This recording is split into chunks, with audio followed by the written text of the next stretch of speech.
श्रम्भेश्वर महादेव, जो व्यक्ति पथभ्रष्ट हो जाए, जैसे मदिरा के नशे में पड़ गया, कहीं जुए में पड़ गया, कहीं मांसाहार में पड़ गया, कहीं व्यसन में पड़ गया, कहीं गलत काम में अगर कोई जा रहा है, तो श्रम्भेश्वर महादेव के नाम से काली तिल भगवान शिव को समर्पित करी जाती है।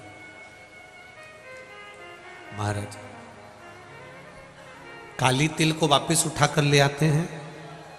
उसी काली तिल को जो मदिरा का नशा करने वाला होता है या जो गलत व्यसन में डूबा हुआ होता है, उसको वो सुबह के समय अगर नहीं खाता तो भोजन के साथ उसको दिया जाए। श्रम्भेश्वर महादेव।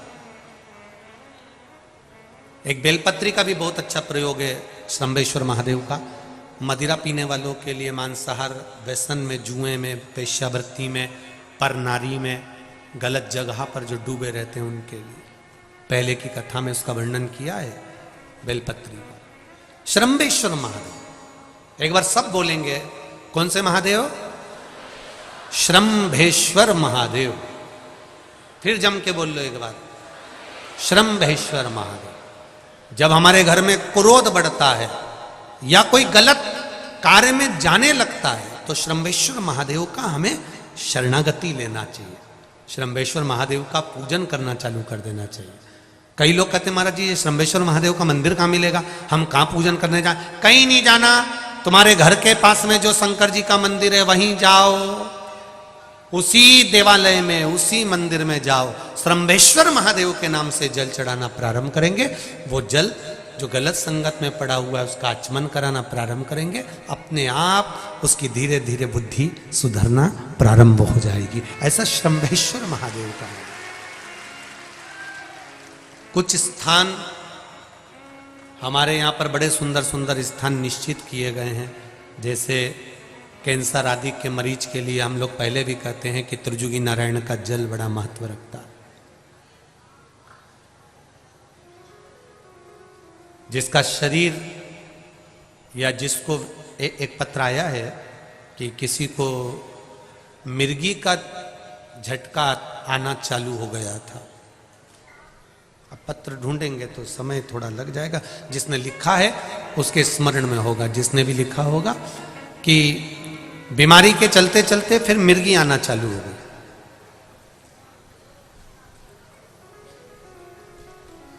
जिसने भी लिखा है वो दोनों हाथ एक बार हिला देना। जिसके लिए भी लिखा हुआ वो इतना ध्यान नहीं आ रहा।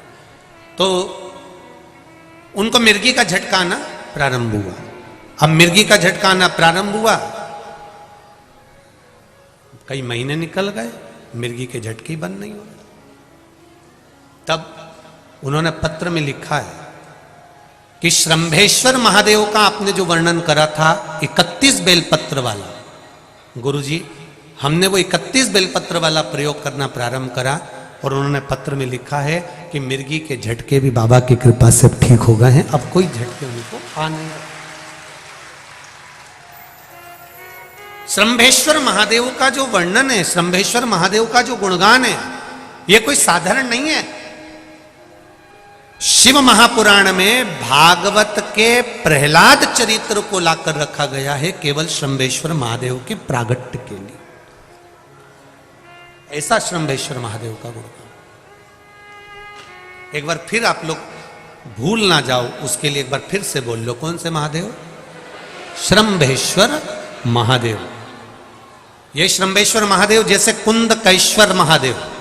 कुंदकेश्वर महादेव का क्या काम है? माता पार्वती ने बिदल उत्पल को मारने के लिए जो कुंदुक फेंका था, वो कुंदुक भगवान शंकर के पांव में जाकर गिरा था, तो शिव जी का नाम कुंदकेश्वर हो गया था। जब हमारे यहाँ कोई दवाई नहीं लगती शरीर में, कोई कैंसर जैसा रोग हो गया, किडनी लीवर का रोग हो गया या बीपी शुगर का रोग हो गया, शुगर लेवल में नहीं आ रही है, तो आप शंकर जी पे से जो बेलपत्र ला रहे हो कुंदकेश्वर महादेव के नाम से लाओ।